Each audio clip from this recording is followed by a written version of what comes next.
Magandang araw muli sa inyong lahat mga kapatid sa ating mga aralin ngayon at mana ng kapahayagan na ating ipagpapatuloy ay muli binabati ko kayong lahat na ngayon ay lumalakad na sa katuwiran, kalooban ng ating dakilang Ama at sa pagpapalalim ng ating mga kalaman sa mga bagay na hindi natin alam noong mga nakaraan. Ito ay aking ipagpapatuloy bilang mga aralin natin, mga leksyon na magiging mana ng kapahayagan. At isa rito ay iyong tanong na kung bakit tayo ay nagbabautismo sa pangalan ng ating Panginoong Jesucristo. Well, ito yung isa sa mga mahahalagang bagay na ating pag-aaralan. Ngunit bago yan ay naipangaral ko na sa inyo yung patungkol sa aralin din ng pagsisisi. Na akin nang sa matagal na panahon ay naituro, naipangaral kung ano ang pagsisisi, kung ano dapat pagsisihan, kung ano ang kasalanan, kung paano tayo nagkasala at nawalay sa Diyos. At ngayon naman, pagkatapos nung aral at turo sa pagsisising, susuko tayo sa kalooban ng ating Ama na ang bagay na yon ay ating naalaman. Na ang pagsisisi pala, pag nagsisikat, sumukot, sinabi mong ang kalooban ng Ama ang tutuparin ko mula ngayon, ikaw ay nakikisama na sa buhay ng ating Amang makapangyarihan, ng ating Panginoong Jesucristo, o nakipag-identify ka na sa kanyang buhay. Yung pagsisisi ay equivalent yun ng kamatayan. So, patay na ang iyong makasalanang pagnanasa, makasalanang katawan, ang pagnanasang sumunod sa kanyang sariling kalooban. At ito yung gusto kong maalaman ninyo mga kapatid na bagay na akin ang ipinaalam sa inyo sa una at ngayon ay aking uulit-ulitin upang kayo ay magkaroon ng kaalaman dito.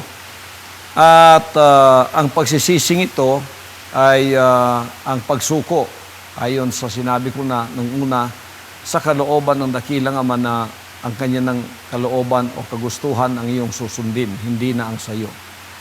So, sa ganitong pamamaraan, ikaw ay nakipag-identify sa kanyang buhay, unang-una sa kanyang kamatayan dahil siya namatay ng dahil sa atin.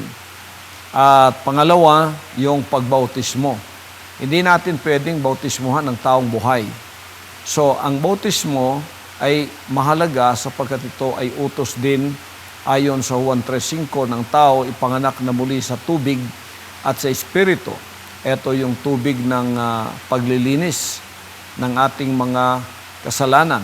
At hindi lamang doon hanggayon, kundi yung pagbautismo ay ang paglilibing sa tao nang namatay.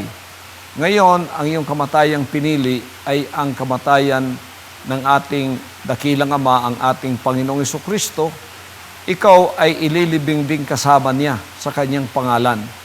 At ang iyong pagbangon na muli mula sa tubig ay isa ring simbolo na ikaw ay lalakad na sa isang panibagong buhay sapagkat siya ay nabuhay na maguli. Ikaw ay mabubuhay ding maguli pero hindi na sa katawang sumusunod sa kasalanan ng paggawa ng sarili mong kalooban na siyang binhi ng ahas sa iyo, pero ikaw ay lalakad na sa isang bagong buhay. Ng bagong buhay na yan ay ang pagkakaloob ng Ama sa iyo, ng Espiritu, ng pagsusunod sa kanyang dakila ng kalooban. So isa ka ng masunuring anak ng Diyos na kahit na bata pa sa kaalaman, karunungan at kaunawaan sa kanyang kalooban, ay ikaw ginagabayan, pinalalaki, pinalalago hanggang sa ikaw ay maging isang anak na may gulang na ganap ng nakakaalam sa kanyang dakilang kalooban, pagkakalooban ka na rin ng pagkukupkup bilang anak na tunay at ang modelo mo sa bagay na yan ay walang iba kundi ako. So dito, makikita natin ang kung bakit ang pangalan ng ating dakilang Ama ang ginagamit sa pagbautismo na karamihan naman sa mga tanong na ating na natatanggap ay sa church age lalo na ginagamit nila ang titulo ng pangalan ng ating dakilang Ama na Ama, Anak at Espiritu Santo sa kanyang utos sa Mateo 28:19 na pinalakad niya ang mga apostoles at sinabing bautismuhan ninyo sila sa pangalan ng Ama, ng Anak at ng Espiritu Santo. Ito ay ating lilinawin, liliwanagin at ating ipahahayag sa kabuuan nito sa ating aralin ngayon. Alam niyo mga kapatid, noong taong 325 AD, nilikha ni Athanasius ang doktrina patungkol sa Holy Trinity o sa paniniwalang tatlong magkahiwalay na Diyos upang pagsamahin ang mga pagano at mga Kristiyano na noong mga panahong yon ay tinawag na Kristiyano pero ang totoong kalagayan nila ay tagasunod sila ni Kristo. Hindi naman talaga ang Diyos ang nagpangalan sa mga tagasunod niyang Kristiyano. Ang mga pagano ang nagsabi nun. Kaya't naging tinik sila sa pamamahala ng emperador ng Roma, ng mga emperador ng Roma, na kahit pinagpapatay sila, ay hindi sila yumuko sa pagsamba sa emperador ng Roma sapagkat ng mga panahong yon, merong tinatawag na emperor worship para sa pagkakaisa ng Imperyong Roma ng kanilang mga mamamayan doon. At ang mga tagasunod ni Jesus Christ, tulad ng 3 Hebrew children, ay hindi sila luluhod sa ibang Diyos sapagkat isa lamang talaga ang Diyos na dapat luhuran. Yan ay ang makapangyarihang Diyos ng Israel na kanilang sinusunod. So, sila ang naging dahilan kung bakit sa isip ng mga emperador ay mawawatak ang kanyang pagkakaisa ng kanyang kaharian. Kaya, nung dumating si Constantino na paganong emperador, nagkaroon siya ng isang magaling na plano upang pagisahin sila. Eto na nga, naging relihiyoso ang kanyang plano at ang kanyang estratehiya na noong 325 AD, tinipon ng lahat ng mga obispo noon sa mga panahong yon, isa na rito si Athanasius na isang backslider na obispo at siya ang lumikha nitong makakapag-isa sa Imperyong Roma. Eto na nga yung paniniwala sa tatlong Diyos, pero ang tatlong Diyos na magkahiwalay na ito, sinabi niya ay iisa lamang. So naging hybrid ang turong ito, pero naging magaling na turo upang pagisahin ang lahat ng mga naroroon sa Roma, at ito ay akda ni Athanasius na pinagmulan kay Constantino, at alam natin ang may akda nito ay si Satanas, si Lucifer, ang Diablo, upang palitan ang Holy One sa tinatawag na Holy Three. So ito ay isang maling aral at maling turo na ang Ama, at ang Anak, at ang Espiritu Santo ay tatlong magkakahiwalay at nagkakaibang persona ng Diyos na magkakapareho ang kapangyarihan, ngunit kakaiba ang isa sa isa't isa. Sinabi ng banal na kasulatan sa ating mga aral at turo na nanggagaling sa kanyang ibabalik natin sa katotohanan, ito ay salungat sa katotohanan. Sinabi ng Juan 10:30, sinabi ng ating begotten Son, ang ating Panginoong Jesucristo sa Jewish setting, I and my Father are one. Ako at ang Ama ay iisa. Bakit sinabi mong sila'y tatlo? Pag sinabi ng Amang isa, ginawa mong tatlo, salungat yun. Pag sinabi niyang Holy One, ginawa mong Holy Three, yan ay kasalungatan sa kanyang mga sinabi. At makikita rin natin dito sa unang Juan 5:7-8, ang ganito.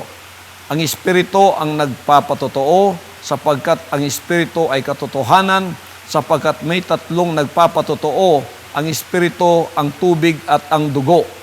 At ang tatlo ay nagkakaisa. And this three agree in one. Hindi naman mga kapatid, tatlong magkakaibang persona dito ang sinasabi sapagkat kung minsan, ito yung ginagamit nila na merong word na tatlo. Yung tatlo dito, hindi tatlong Diyos yan. Isa lang ang Diyos dyan. Yung Espiritu ng katotohanan. Alin pa yung dalawa? Yan ang tubig at ang dugo. Ano yung tubig at dugo? Hindi naman persona yun. Tubig at dugo ay yun ang bautismo sa pangalan ng ating dakilang Ama, ang ating Panginoong Kristo sa pagkikipagkaisa sa Kanya, at ang dugo ay walang iba kundi ang Kanyang buhay. Ang buhay na yon, walang ibang pinagmulan kundi ang Kanyang mga salita. Kaya sinabi niya sa Juan 6:3, John 6:63, Juan 6:63, ang mga salitang sinalita ko sa inyo ay espiritu at buhay. So yung dugo doon, ang ibig sabihin, ang kanyang buhay. Kaya't pag ikaw nabautismo ka, ang espiritu ng Diyos nasa sa iyo, ipinanganak ka sa espiritu sa pamamagitan ng pagsisisi, binautismo sa iyo, ang pangalan niya, kasama mo na doon sa tubig ang witness mo o yung saksi mo, eto na yung kanyang buhay na ipangangalan o ililipat sa iyo na pagbangon mo, sinabi ng Roma Kapitulo 6, ay meron ka ng isang bagong pamumuhay. Pwede nating basahin ng Roma Kapitulo 6, magpapasimulang versikulo 3. Ganito ang sinasabi. O hindi ba ninyo nalalaman na tayong lahat ng mga nabautismuhan kay Kristo Jesus ay nangabautismuhan sa kanyang kamatayan? Tayo ay nangaglibing, nakalakip niya sa pamamagitan ng bautismo sa kamatayan, na kung paanong si Kristo ay nabuhay na maguli sa mga patay sa pamamagitan ng kaluwalhatian ng Ama, ay gayon din naman tayo'y mga kalalakad sa panibagong buhay. Nakita ninyo dito, mga kapatid, na pagpala tayo'y binautismo sa pangalan ng ating Panginoong Jesucristo na ating dakilang Ama, binautismo tayo sa kanyang kamatayan.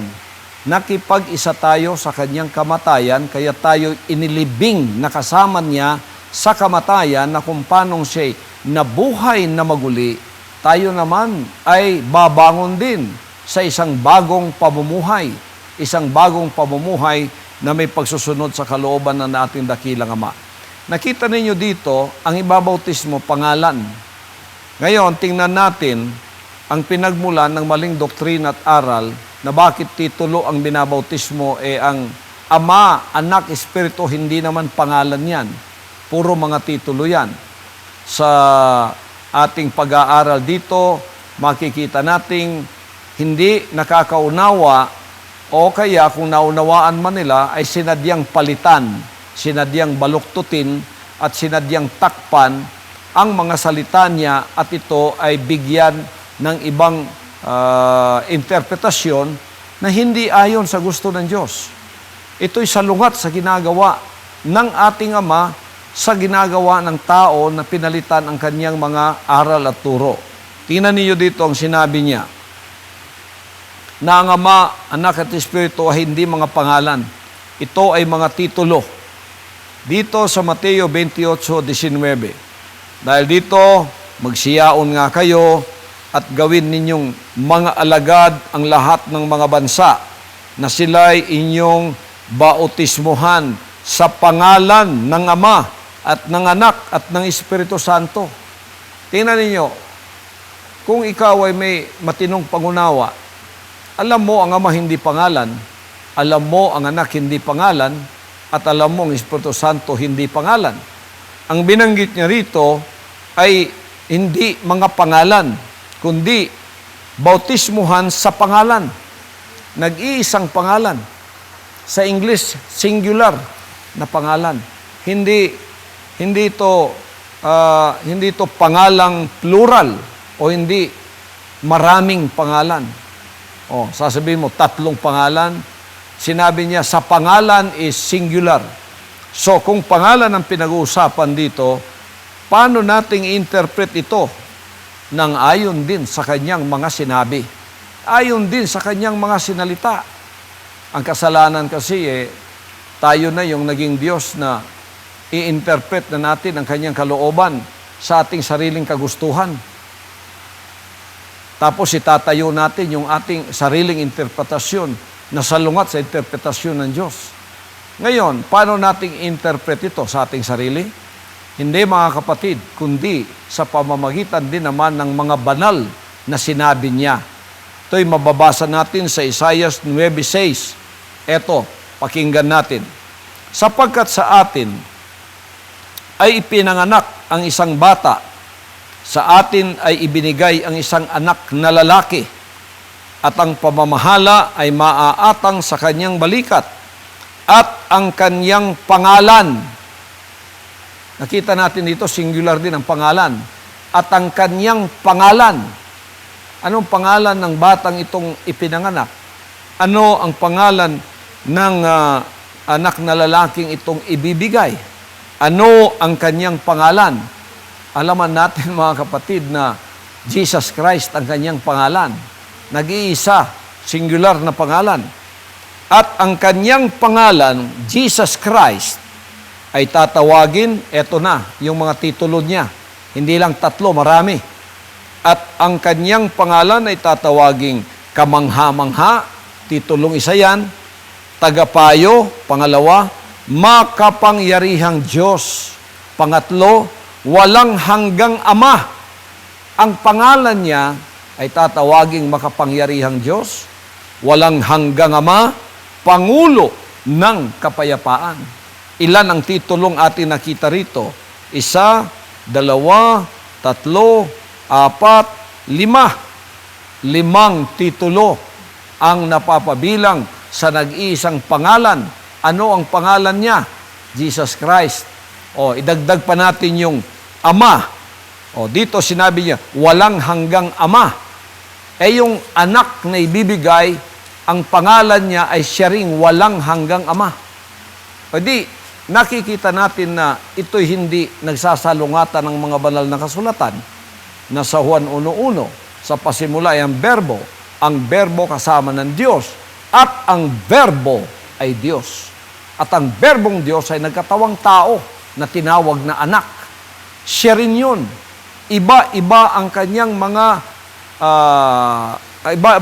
mga gawa na gagawin para sa atin, pero siya rin ang nag-iisang pangalan na ibinigay sa atin. So dito mga kapatid, makikita natin na tama ba ang mga apostoles nang sila ay inutusang magbautismo? Ang lahat ng bansa gawing alagad, bautismuhan sila sa singular na pangalan ng Ama, ng Anak, ng Espiritu. Sino ang inutos dito? Ang inutos dito na gawin ang mga ito sa Matthew 28:19 ay ang 12 apostoles. Naging 11 na lang dahil ng mga panahong yun. Wala na si Judas at si Pablo ay hindi pa kasama nila.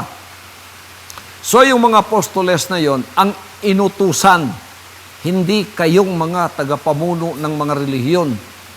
Hindi kayong mga pamuno ng church age na binago ninyo, binaluktot, pinalitan, pagkatapos inyo pang tinakpan, tinabunan. Hindi kayo.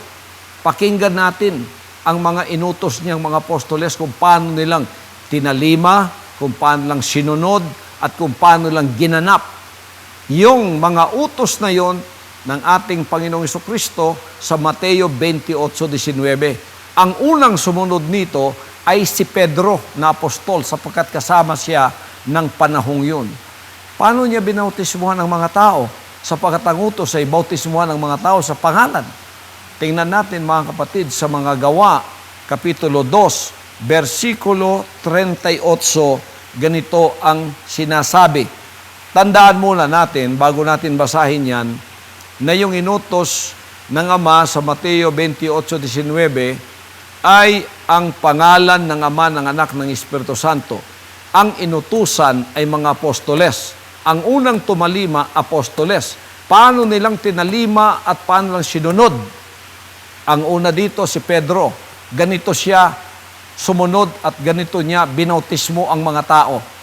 Pakinggan natin ang mga Gawa 2:38. Ganito ang sinasabi.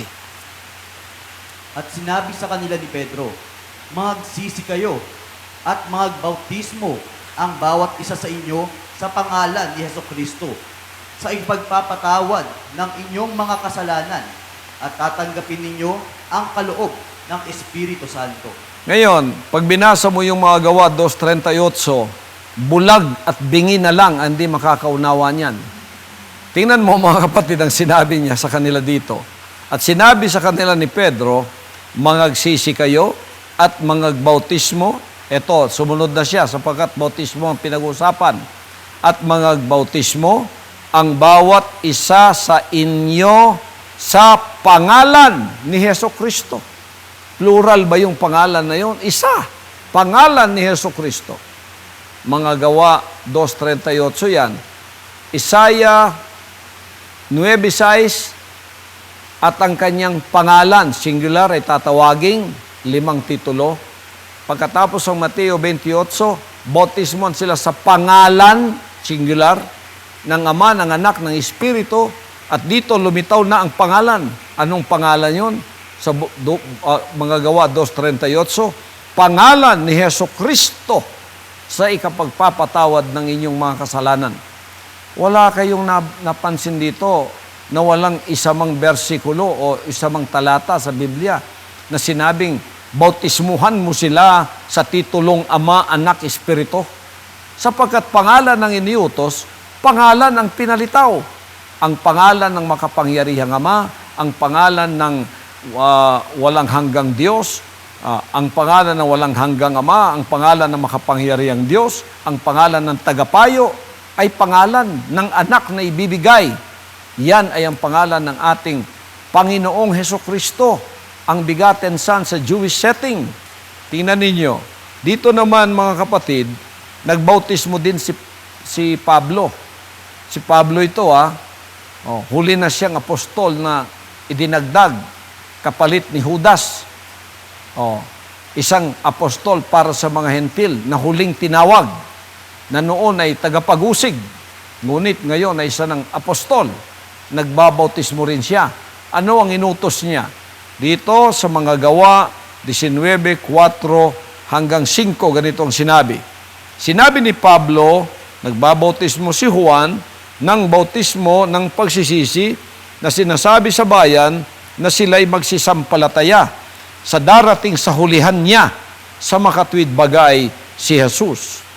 At nang kanilang marinig ito, ay nangagpabautismo sila sa pangalan ng Panginoong Jesus. Tingnan ninyo, pangalan ang pinalilitaw, kaya pangalan ang ibinigay. Pag nasa iyo ng pangalan, lahat ng titulo nasa iyo na. Yung 8 titulo nasa iyo na. Ama, Anak, Espiritu Santo, Tagapayo, Kamangha-mangha, Makapangyarihang Diyos, Amang walang hanggan. Nandoon na yung lahat sa isang nag-iisang pangalan. So itong maling kaugalian ng pagbabautismo sa pamamagitan ng titulo ay hindi po ayon sa kalooban ng Ama. Salungat yan, kabaluktutan yan, pagpapalit yan, antikristong turo yan. Sinabi niya Holy Trinity. Sinabi ng tao Holy Trinity. Sinabi ng Ama Holy One. Sinabi niya bautismo sa pangalan. Ito namang mga anak ng Antikristo, ang ginamit, titulo. Kung ano yung ayaw ng Ama, yun ang kanilang ginagawa. Kaya, sinabi niya, magangigat kayo. Maraming mga Antikristong nasa sanlibutan. At narito na nga, ito na nga, puro pagsalungat ang ginagawa sa sinasabi. Kaya, Antikristo. Ang ibig sabihin, laban kay Kristo. Ngayon, isang kamalian yan na ating itutuwid. At dito sa bansang kaharian ng Ama, ang lahat ay ating ipapanauli doon sa katotohanan, doon sa katarungan, katwiran, at doon sa kaliwanagan na kung saan ang Ama ay nagpalitaw ng isang appointed Son na matapat na ipangangaral at ipahahayag ang mga bagay na ito. Ngayon, ang isa pang maling kaugalian dito ay ang pagbabautismo sa pamamagitan ng pagwisik sa halip na sila'y ilubog sa tubig. Eto na naman, kabaluktutan na naman ito. Pag ikaw nagbabautismo, simbolo yan ng paglilibing. Paano mong ililibing ang tao? Kukuha ka ng lupa, wiwisik-wisikan mo ang kanyang mukha. Kaya nagkakamaling malaki ang pagkakamali ng mga relihiyon ngayon. Anong gagawin mo? Pupunta ka sa tubig, ilulubog mo siya tulad ng ang isang patay, ibabaon mo sa lupa. So dito, ang pagbautismo ay nagmula sa Latino-Griegong salita baptizo na ang ibig sabihin ay ang paglubog sa tubig. 1:3:3, sumagot si Jesus sa kanila'y sinabi, Katotohanan sinasabi ko sa iyo, maliban ng tayo panganak na muli ay hindi siya makakakita sa kaharian ng Diyos. 1:3:5, sumagot si Jesus, Katotohanan sinasabi ko sa inyo, maliban ang tao ay panganak ng tubig at ng Espiritu, ay hindi siya makapapasok sa kaharian ng Diyos. Ano ang pagbautismo? Paglilibing. Tubig ang gagamitin sapagkat ito'y simbolo na tayo bilang nagsisi namatay, bilang patay, inilibing kasama niya. Dito sa Roma 6:4, tayo nga'y nangalibing nakalakip niya sa pamamagitan ng bautismo sa kamatayan, na kung paanong si Kristo ay nabuhay na maguli sa mga patay sa pamamagitan ng kaluwalhatian ng Ama, ay gayon din naman tayo'y makalalakad sa panibagong buhay. Maliwanag pa po sa sikat ng araw yan, mga kapatid. Wala na kayong makikita pa riyan. Pagka nililibing mo ang tao sa pagbabautismo, tubig, ilulubog mo talaga siya. Huwag mong wiwisik-wisikan. Binago na naman, pinalitan na naman, binastardo na naman ang mga salita niya. So, isang kamalian ang pagbautismo sa pamamagitan ng pagwiwisik ng tubig dahil ang taong hindi nailibing ay mabaho at nangangamoy at ito'y mula pa sa binhi ng ahas. Kaya walang pagbabagong nangyayari. Sapagkat ang lahat ng kanilang ginagawa, puro salungat at kabalian. Holy Tree, ang Holy One, ginawang Holy Tree. Ang pangalan, ginawang titulo. Ang bautismo ng paglubog, ginawang pagwiwisik. Tingnan ninyo mga kapatid. Pagkatapos, dinagdag pa itong pagbabautismo ng mga bata. Ito ay saring pagkakamali dahil ang bata ay hindi pa marunong magsisi. Tanging ang mga nakapagsisi lamang ang nararapat na bautismuhan. Kung walang pagsisisi, hindi mo maaring ilibing ang isang tao kasi ang pagsisisi, kamatayan. O babautismuhan mo ang bata, wala pang kamuwang-muwang, inilibing mo siyang buhay. Kahit sa ating batas, pag nilibing mo buhay ang tao, hahabulin ka . Lalo na kung bata ang ililibing mo. Inilibing mo, pawisik-wisik pa. Sinabi ni Pablo sa mga Gawa 2:38, mangagsisi kayo at mangagpabautismo. Sabihin mo nga ang sanggol, mangagsisi ka, anong sasabihin niya? Gatas, ang kailangan ko. Hindi niya maunawaan ikaw.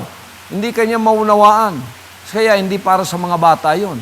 Kaya si Jesus Christ, kinukup niyang bata at sinabing, maging katulad kayo nila, sapagkat ang sa kanila ay ang kaharian ng langit. Ang bata pag namatay sa age of innocence, diretso sa langit yan mga kapatid, sapagkat hindi pa epektibo sa kanya ang kasalanang minana natin na walang iba kundi ang binhi ng ahas na siya ay makakapag-decide na kung ano ang dapat niyang gawin, mabuti man o masama. Kaya ito'y isa na namang malaking kamalian na ating itinutuwid sa mga sandaling ito. So ito ang mga pag-aaral na natitimo sa ating mga puso ngayon at naitutuwid ang lahat ng mga bagay na ito sa pamamagitan ng pagpapahayag ng mga mana ng kapayagan na mula sa hinirang na anak ng Diyos. Na naririto at ako ay inyong magiging gabay, magiging guide sa lahat ng bagay.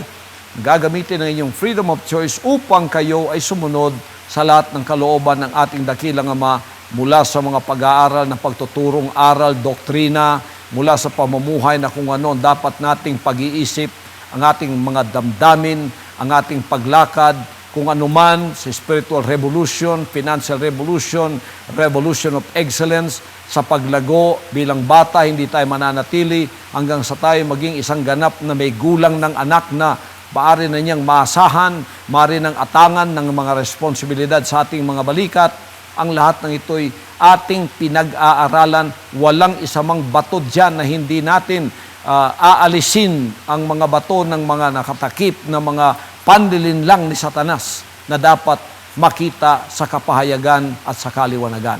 So sa dakong ito, mga kapatid, umaasa ako na ang mga araling ito na ating napag-aralan ngayon at ating tinanggap bilang mana ng kapayagan ay nakapagbigay sa atin ng mas malalim pang kaalaman sa mga bagay na noon ay tinago ni Satanas upang tayo ay manatili sa kamalian at sa pagiging nalinlang ng espiritu ng kamalian. At ako'y umaasang kayo ay lalakad na patuloy sa paglago hanggang sa kayo'y maging ganap na kukup-kuping mga anak na babae at anak na lalaki ng Ama na pagkakatiwalaan din namang katulad ko. Pagpalain po tayong lahat ng ating dakilang Ama at ang lahat ng kanyang kaalaman at karunungan ay mapasa atin. Sa pangalan ng ating dakilang Ama, itong lahat ay ating hinihingi, hinihiling at pinapasalamatan. Sa pangalan ng ating dakilang Ama, ang ating Panginoong Jesucristo. Amen.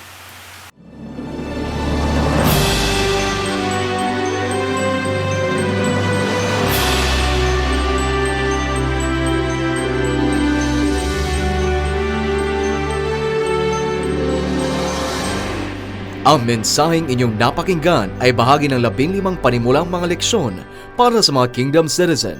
Antabayanan ang mga susunod pang mensahe ng hinirang na anak ng Diyos, Pastor Apollo C. Kibuloy.